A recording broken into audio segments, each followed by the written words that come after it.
ಸಾಕಾ? Hi friends, welcome back to Ruchi cooking recipes. ನಾನಿವತ್ತೊಂದು interesting sweet ರೆಸಿಪಿಯೊಂದಿಗೆ ಬಂದಿದ್ದೀನಿ. ಅದೇನಪ್ಪ ಅಂದರೆ ಟ್ರೆಡಿಷ್ನಲ್ ಆಗಿ ಮನೆಯಲ್ಲಿ ಅಜ್ಜಿ ಕಾಲದಿಂದನೂ ಮಾಡ್ತಿರೋಂಥ ರವೆ ಉಂಡೆ.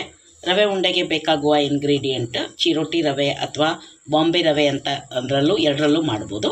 ನಾನಿವತ್ತು ಬಾಂಬೆ ರವೆನ ತೊಗೊಂಡಿದ್ದೀನಿ. ಅದನ್ನು ತಗೊಂಡು ನಾನು ತುಪ್ಪ ಹಾಕಿ ಹುರಿತಾ ಇದ್ದೀನಿ. ಅದಕ್ಕೇ ದ್ರಾಕ್ಷಿ ಗೋಡಂಬಿ ಕೂಡ ಸೇರಿಸ್ಕೊಂಡಿದ್ದೀನಿ. ಸೊ ಇದನ್ನು ಹಸಿ ವಾಸನೆ ಹೋಗಿ ಘಮ ಬರಬೇಕು, ತುಪ್ಪದ ಘಮ ಬರಬೇಕು, ಅಲ್ಲಿವರೆಗೂ ಹುರ್ಕೊಳ್ಳಿ.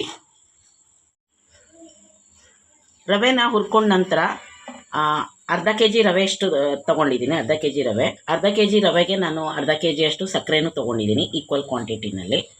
ಆವಾಗ ಮಾತ್ರ ಸ್ವೀಟ್ ಚೆನ್ನಾಗಿ ಬರುತ್ತೆ ಟೇಸ್ಟು. ಸೊ ನೀವು ಅರ್ಧಕ್ಕೆ ಅರ್ಧ ಹಾಕ್ಕೊಳ್ಳಿ. ಅದನ್ನು ಇದಕ್ಕೆ ಮಿಕ್ಸ್ ಮಾಡಿದ್ದೀವಿ.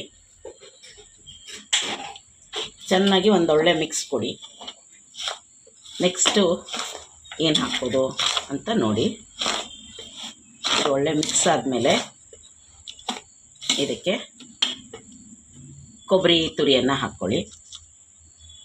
ಅದೇನು ಅಳತೆ ಇಲ್ಲ, 1 ಹಿಡಿ ಅಥವಾ 2 ಹಿಡಿ ಕೊಬ್ಬರಿ ತುರಿ ಹಾಕ್ಬೋದು. ನೀವು ಜಾಸ್ತಿ ದಿವಸ ಇಟ್ಕೊಂಡು ಹೋಗೋದಾದರೆ ಕೊಬ್ಬರಿ ಸ್ಕಿಪ್ ಮಾಡಿ. ನಂತರ ಏಲಕ್ಕಿ ಪೌಡ್ರು ಎಲ್ಲ ಹಾಕ್ಬಿಟ್ಟು ಚೆನ್ನಾಗಿ ಮಿಕ್ಸ್ ಮಾಡಿ. ನಿಮ್ಗೇನಾದರೂ ಇನ್ನೊಂದು ಸ್ವಲ್ಪ ಸಕ್ಕರೆ ಬೇಕು ಅಂದರೆ ಇನ್ನೊಂದು 2 ಸ್ಪೂನ್ ಜಾಸ್ತಿ ಹಾಕ್ಕೊಳ್ಳಿ.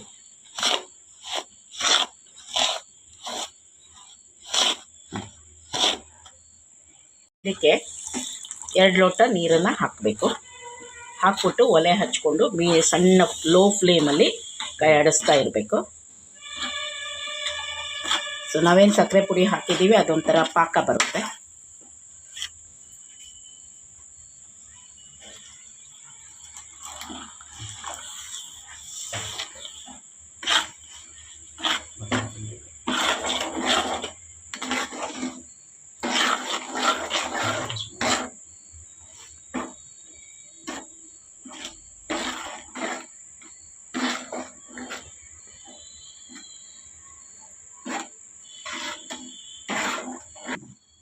ಇದು ಉಂಡೆ ಹದ ಬರೋವರೆಗೂ ಇದನ್ನು ನಾವು ಎದುರುಗಡೆನೇ ಇದ್ದು ಕೈಯಾಡಿಸ್ತಾ ಇರಬೇಕು.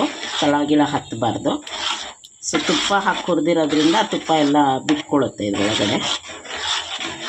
ಸೊ ಇದು ತಿಕ್ ಕನ್ಸಿಸ್ಟೆನ್ಸಿ ಉಂಡೆ ಕಟ್ಟೋ ಹದ ಬರುತ್ತೆ. ಈಗ ಅಲ್ಲಿವರೆಗೂ ನಾವು ಇದನ್ನು ಕೈಯಾಡಿಸ್ತಾನೆ ಇರಬೇಕು. ಚೆನ್ನಾಗಿ ಹದ ಬಂದ ಮೇಲೆ ಈ ಥರ ಉಂಡೆಗಳನ್ನು ತಗೊಳ್ಳಿ. ನಿಮ್ಗೆ ಯಾವ ಸೈಜ್ ಬೇಕೋ ಆ ಥರ. ಆಮೇಲೆ ರೌಂಡ್ಗೆ ಹಿಂಗೆ ಮಾಡ್ಕೋತಾ ಹೋಗಿ. ಈ ಥರ ಕೈಗೊಂಚೂರು ತುಪ್ಪ ಹಚ್ಕೊಳ್ಳಿ. ಮಾಡಿಕೊಂಡು ರೌಂಡ್ ಉಂಡೆಗಳನ್ನು ಮಾಡಿ ಸ್ವಲ್ಪ ಗಾಳಿಗೆ ಆರೋಕ್ಕೆ ಬಿಟ್ಬಿಡಿ.